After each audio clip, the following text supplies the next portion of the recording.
Hello everyone, I'm Ione Butler and I'm founder of Uplifting Content, and today I'm joined by the lovely Kelly LeVeque.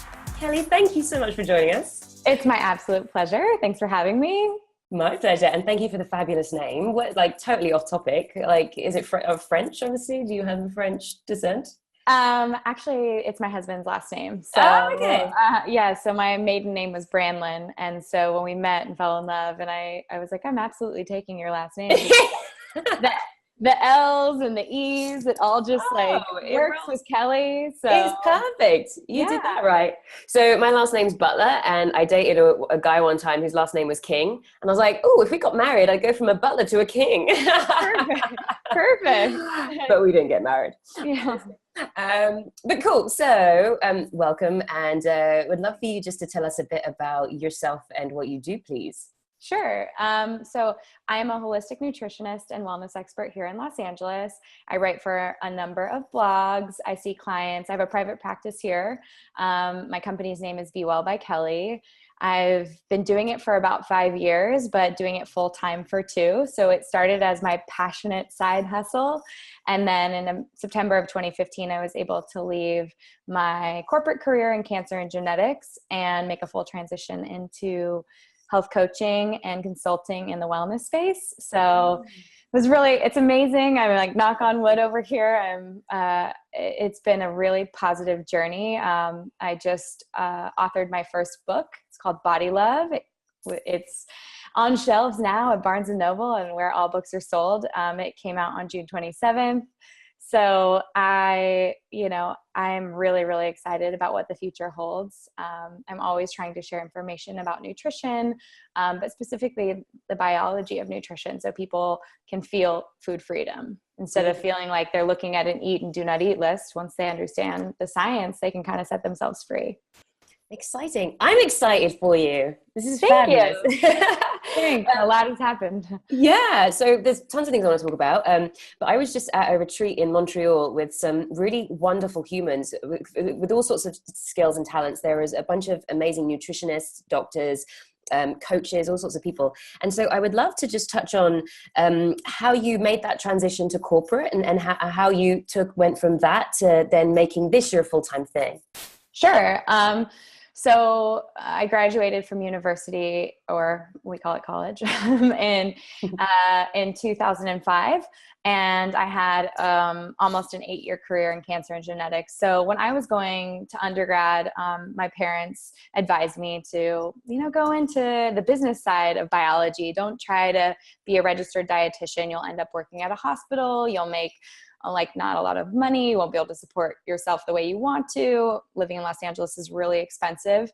And you'll work with people that don't care as much and aren't as proactive. They just didn't see it as a viable career. So I took their advice. I mean, I was young, maybe 18, 19, 20 years old. And I went into the business side of biology. So I worked in cancer and genetics, and every single day, my job was to bring new technology to oncologists. So we had technology that allowed for the doctors to get the feeding pathways of tumors. So instead of an oncologist throwing all chemotherapy agents at a client, or a patient, in this case, they could do targeted treatment. They would know what exactly was feeding that tumor, why it was growing, and use a targeted treatment chemotherapy, which would take out the toxic side effects of getting everything all at once, which I was really positive about and really loved. But my true love has always been health and nutrition. Probably since I was a freshman in high school, health was my favorite class at USC. Nature of Human Health and Disease was my favorite class and my best grade. So you think that there would have been a light bulb on right there that this stuff sticks for me. But for some reason, I think I was a little bit scared, being cut off and knowing that I had to pay for my own apartment and my car and my gas and my insurance. And parents were like, have fun. This is fly little bird. So I went a little bit more of the safe route. I worked for really big companies, Johnson & Johnson, Stryker, Hologic, and I ended in personalized medicine with Agendia, which was a company out of the Netherlands Cancer Institute. Really, really amazing technology. But my job every day was to read PubMed research. So I was reading the studies on cancer, but determining whether those studies were correlation versus causation. Did they have a significant p-value? Was it showing a good outcome? And from there, once I learned how to do that, which is not something you learn in school, I was able to mine or like go into PubMed research and go to the original sources of nutritional research. That's what publicated medication. It's public medical records, basically. It's PubMed research is really what it is. And you can, if you don't want to look on PubMed, you can also, there's a Google version called Google Scholar. So you can search studies in Google Scholar, and that'll, then you'll have an understanding whenever anyone writes an article like turmeric is good for you, or studies show that, for example, a new study just came out showing that 2 meals a day is better than 6 meals a day. And that study was showing that not only do people have lower glucose, lower body fat, lower liver fat, increased insulin sensitivity. I mean, that kind of a thing would come up in an article, and then that article would be hyperlinked to the research article itself. So I was able to kind of get into the research articles themselves and decide for myself what was relevant and what was just kind of hype, or, because people can make a claim, but if the study is bad, it's, it's not, it is what it is. We can all kind of find a study that supports our claim, but is the study good or not is really important. Right. So, anyways, I've always loved this stuff. Obviously, I'm already geeking out about it. Yeah, you love it. Great. But one of my best friends from college knew that I loved it and was like, you need to stop talking about this stuff at parties. You need to just go back to school for it. And so that's what I did. I went back to school at night and started this side hustle called Be Well by Kelly. I was sharing healthy recipes on Instagram. And my whole message is, it's not about deprivation, it's about enrichment. So learning how to build a plate, learning how to add things to your plate to make yourself really feel full and calm so that you can do all the tasks that you want to do throughout the day between meals. So I'm actually less about 5 to 6 small meals a day and snacking, and more about eating meals that fill you up, calm you down, and fuel you for 4 to 6 hours. And so that's about enriching your plate. Like, do you have a healthy fat? Do you have a healthy protein? Are there vegetables and fiber on your plate? Because those are the 4 things that actually elongate your blood sugar curve. So I think my message was a little bit different than most people. And I worked with my first 6 clients for free, just trying to say like, okay, I'm going to put all of this good energy out there and try to help people that need my help. One of my clients was a bride getting ready for her wedding. My very first client, she lost 30 pounds and has kept it off. But it wasn't about it wasn't about deprivation. It was about understanding the way that her body digested food and how that affected her hormones and how that affected her hunger, and learning to add to her plate and have a little bit of light structure so that she could feel good. So, and you were doing this at the time that you still had your corporate job? Oh yeah. So with your 6 clients? Okay, cool. Picture me in scrubs and then leaving on a lunch break, changing in a Coffee Bean or Starbucks bathroom into like cute clothes, and meeting my clients, sitting down with them during my lunch break, an hour and a half. They would leave the Starbucks. I would sneak back into the bathroom, put my scrubs back on, and head over to the OR to see one of my oncologists in clinic. So it was like that for 3 years. I was constantly putting out information. I reached out to a number of other blogs. I wasn't just blogging on my own. I was just reaching out to blogs here like Well and Good, Chalkboard Magazine, Mind Body Green, LaurenConrad.com, and just saying, hey, you guys put out health content. I'll write some articles for you for free. I'll keep you up to date on the newest studies. And I was bringing something that a lot of other people weren't bringing, which was study-backed research and a really easy, positive outlook on like how to implement the new science. Instead of saying like, coconut oil is going to kill you, it's more like, hey, coconut oil is good for you. We do know that saturated fat can raise cholesterol in certain people with a genetic mutation, but hey, these are ways to implement it into your life and keep your balance. So that was kind of my thing. And then by September of 2015, it was like, I had so many clients and I didn't have any more time in the day for my corporate job. And I probably could have left my corporate job a year earlier, but I was too scared. Which is pretty normal, I think. Yeah. But I finally did. I finally decided to take the leap. And then I had a little bit of a freak out and was like, wait, now I'm an hourly employee without a 401k or health insurance. And, how am I going to do this? So, but I did it. We hustle and we save and we sell cars sometimes if we need to.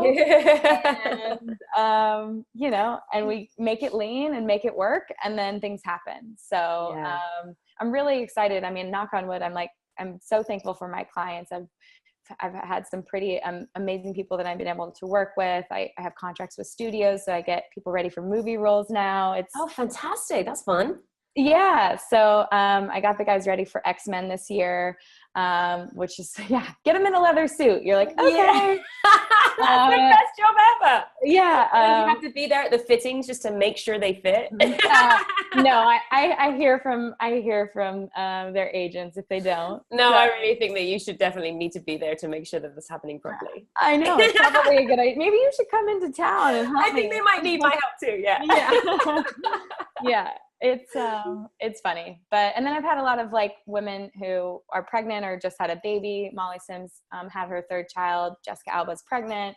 So it's beautiful times in these women's life, and really fun to support them and make sure that they're nourishing themselves the right way. So I love listening to these stories, because it's so often, if you hadn't have found that strength to kind of pursue what you wanted, you would not be here and having all these opportunities. And there's so many people that I know that just have such visions and dreams and loves and wants, but that fear of, taking the plunge. I was just at dinner with some friends yesterday, some people visiting from England, and the guy works in a bank, and he in London, and he was talking about, I said, well, what is it that you're really interested in? He said, golfing, but there's not really much money unless you're a top golfer. And I was like, well, have you thought of starting a business or something? And he just went, oh, I just don't really know that I can do that. And it's that kind of nervousness, that energy. And I'm like, of course you can. You totally can. I don't know. I feel like some people who have corporate jobs probably work harder than me sometimes. Do you know what I mean? It's I'm doing it all. I'm doing it for myself. But when you are in a stressful job working for someone else, that's kind of harder than doing your own thing. And you're totally capable of it. But I think the great way that you did it was just to slowly incorporate it into your schedule. Because for me, that's massively important. And that was a struggle with acting. If you don't have your bases covered, if you can't pay your rent, if you can't do those things, then it's really hard to do anything, because you're just stressed the whole time. So, right. It's great that you had your job, you had your work, and then you could start to build this on the side. And then when it was enough, then you take that plunge. So right. Really fascinating. I definitely had a soft landing. Yeah. I think that people, and I get a lot of people that will tell me or email me, I'm so inspired by you and the business that you've created in such a short amount of time. And I kind of laugh, because I'm it's actually been 5 years plus a year of school, 6 years in the making. I didn't just pop out of nowhere. It's just a little bit of a tipping point with the book and the press and everything like that. But I also think it's really important too, is I didn't have the pressure on my clients to be to pay my rent. I was able to do it for free. And then my corporate job was able to pay for my website. It was able to, get my insurance for working with clients privately, and my business cards and the things that you have to pay for, like an LLC. And you're wait, I'm not making the money to do this. How would I be able to afford that? So I definitely suggest, when people want to make a career change, to give themselves a soft landing. And I know it can be really stressful when you don't love your job. But my suggestion would be even if you don't say you hate your corporate job, and your corporate job has 14 hours a day or 16 hours a day, and there's no side time, fine. What else do you love? Do you love yoga? Could you work at a yoga studio to fund a little bit of your own practice or whatever it is that you want to do? Because when you think about it, your clients can feel that pressure, I think. And I never had to have clients sign up for multiple sessions. I earn their business every single time. That's really important to me to this day. So I work with them for an hour or an hour and a half. And then I say, here's a link. If you'd like to book me again, I'd love to work with you again. Let me know.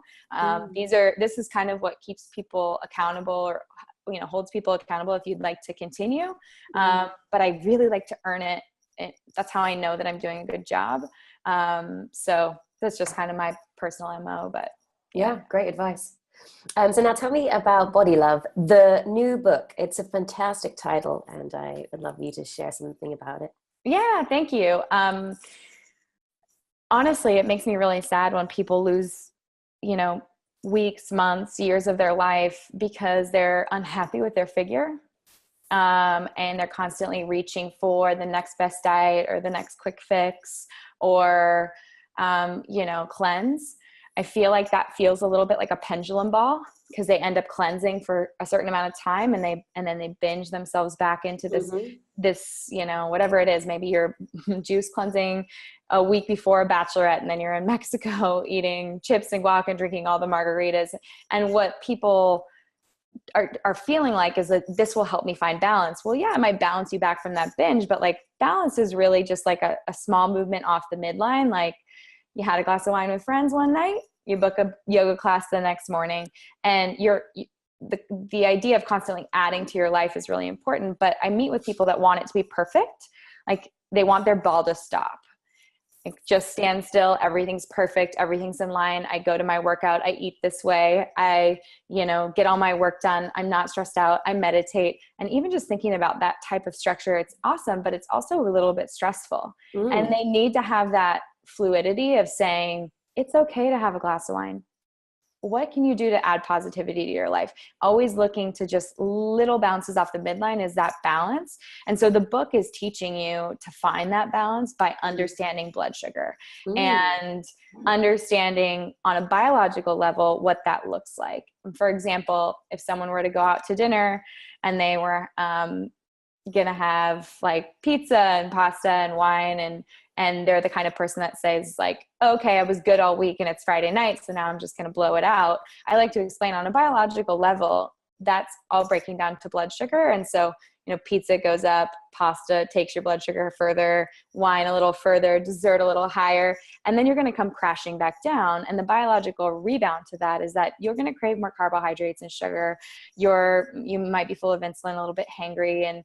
And if this is a brunch situation, you're not going to want to work out after that. You're going to want to Netflix and chill. And that's not going to make you feel so great about yourself. So just understanding how on a biological level to balance your blood sugar and really elongate your blood sugar curve. So it's more like a rippling river instead of high spikes and hard crashes, because it's a lot easier to make healthy choices when you, on a biological level, feel balanced. So instead of thinking about I can't have carbohydrates, because you can, absolutely. But I always teach people to put like 4 things on their plate first. And that's protein, fat, fiber, and greens. And those 4 things, they actually turn off 8 hunger hormones in the body. So if you were just to grab a green juice or a latte or like a granola bar, you're really not turning off all 8. So you're going to have that background noise of like, hey, what are we going to have for snack? Or, it's not that feeling of feeling the calm and the fullness that you would feel from eating the foods that turn off your hunger. And not only that, but those foods together, like fat will slow the digestion of that meal so it lasts longer till lunch. And fiber stretches your stomach, calms those hunger hormones, and also does the same thing. It lasts a little bit longer till lunch. So we have this elongation instead of like non-fat latte, which is mostly sugar, spike, crash. But when we're thinking it from a place of dieting or restriction, we think calories. And unfortunately, calories don't really tell you how you're going to feel throughout the day. Blood sugar does. And all the diseases that are plaguing us around the world, from insulin resistance, metabolic syndrome, prediabetes, diabetes, heart disease, hypertension, they're all starting from a place of imbalanced blood sugar. I mean, even down to PCOS and Alzheimer's are now strongly correlated to blood sugar imbalance. So what I love is the science. What other people might not love is the science. So I try to make it easy in the book for them to understand through stories. What does it look like to find balance throughout your meals? And it wouldn't be deprivation. It wouldn't be holding the dressing on your salad. It would be looking at that salad and going, okay, I have like a bunch of cucumbers and leafy greens, and there's your like fiber and greens. And I've added maybe some salmon or chicken to that. And I've added some avocado. So I have the protein and the healthy fats. But if you're holding the avocado and holding the dressing, salad might last you only 90 minutes. And then again, you're thinking about food again. So you're, looking, and it really is taking that burden off people so that they can feel calm and relaxed and make those healthy decisions when it comes to meal time of how to add and nourish, and then allow them to free up all this time to do what they're meant to do in this world, which, you know, might be giving back, might be being passionate about golf and starting a golf company. It's just amazing how much time people spend caring about having their body be perfect, caring about or obsessing about the food that they're eating and researching it. I definitely think there are ways to be really healthy, but I think it becomes unhealthy when we obsess. And I think when you start to nourish and think about nourishing and not thinking about calories or specific macros that your trainer gave you or any of that, and just think about adding and enriching, we can really get to this place where you feel really good about adding a yoga class to your life, maybe adding some healthy MCT oil to your smoothie or some greens to your smoothie. Then all of a sudden we're nourishing, and you don't care as much about the scale when you're taking care of yourself. Yeah, that's a fascinating point. It's funny because there's like a long time ago when I was younger, I was very burdened by the pressures of this is how you have to be and like funny with food. And luckily I've let go of that. But it's just thinking about it, there is so many people out there that it's just an obsession how they feel about themselves and judging. This is kind of like a statement and a question really to you. I feel like we've got an idea of what, you know, attractive is and what we should be, right? Which is like slim models, whatever, toned, athletic, whatever. And I don't think that's fair to make everybody think that they have to conform into that. But then you've got people, I don't really know what the point I'm trying to make is. You've got people that are normal shapes and sizes, I guess. And so it's not about, so you get fat shaming, right? And people that give people a hard time for not being perfect and not being this size. But then if somebody is unhealthy, that we're not but that's not something to aspire to be either. If it's not healthy, if you're not nourishing your body, if you're putting all this stress on there. So it's like, I don't even know what the point I'm trying to make is. What am I trying to say? Yeah, like, I don't even know. I don't know. Well, that's okay. I mean, if I kind of am trying to understand what you might be saying, look, there's so many different shapes and sizes. There are so many different shapes and sizes, and we all have different frames and structures. Like I have wider hips than the majority of my actress clients that are put on TV. And yes, they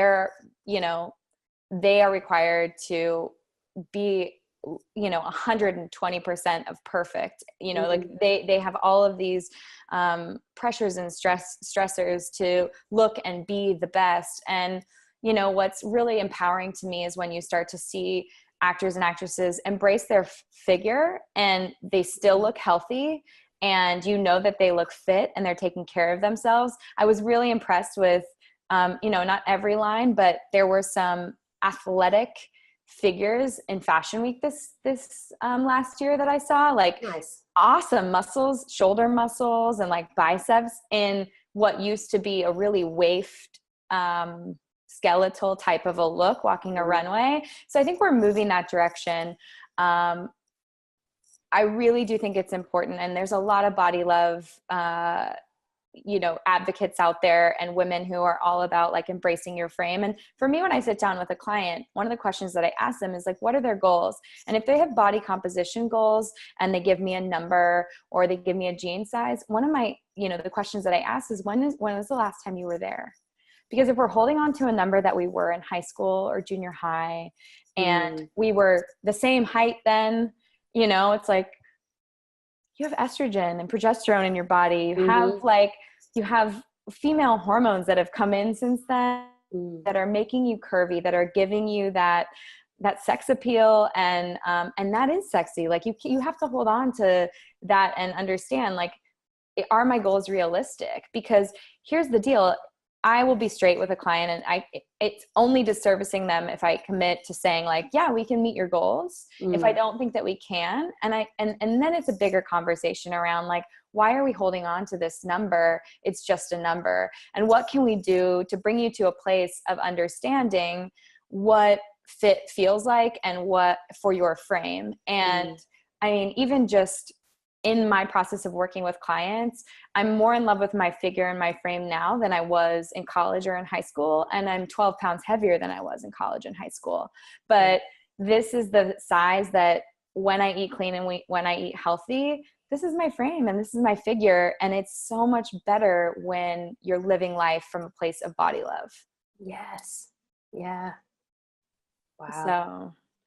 So it's really just like resetting it's good to want to be your best. Don't get me wrong, but I think it's really one thing to know what is your fit range and maybe what is your like chunkier range, and can we get you to your fit range, and do you stay there naturally once you're eating clean? Yeah. Without the rules and the strict structure. It's really just light, structure, and fluidity. Yeah. Well, your book sounds fascinating, and I definitely would encourage everybody to check out the Be Well. Is it a Facebook page and website that you have? Yeah, so the website is bewellbykelly.com.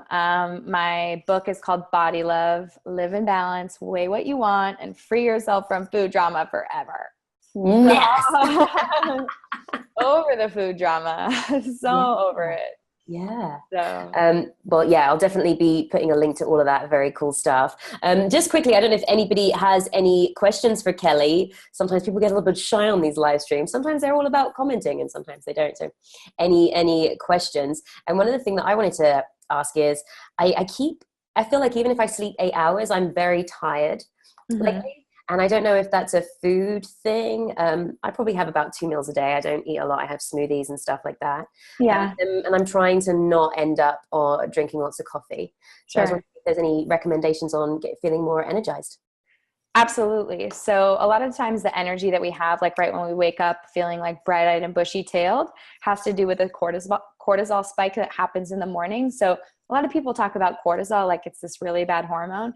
It's a really good hormone when it's basically following the correct curve throughout the day and you're spiking when you should be spiking and it's not chronically elevated.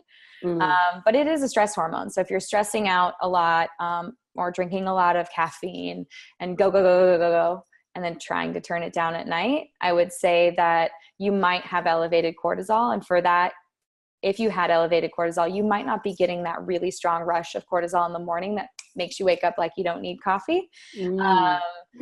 So what we would call that's a circadian mismatch, because cortisol and melatonin are on a cycle together. So as cortisol calms down in the evening and you don't have as much, it's really spiking in the morning, then melatonin starts to happen. Melatonin is the sleep hormone. It's an antioxidant hormone. It washes your cells. You feel tired, you go to bed, and then you wake up with this surge of cortisol. So one of the things that you might want to do is check out adaptogens. So rhodiola or ashwagandha are great options. They're powders. You can put them in your smoothie or you can make a tonic at night. So these are Chinese herbs that are now kind of available in the mainstream.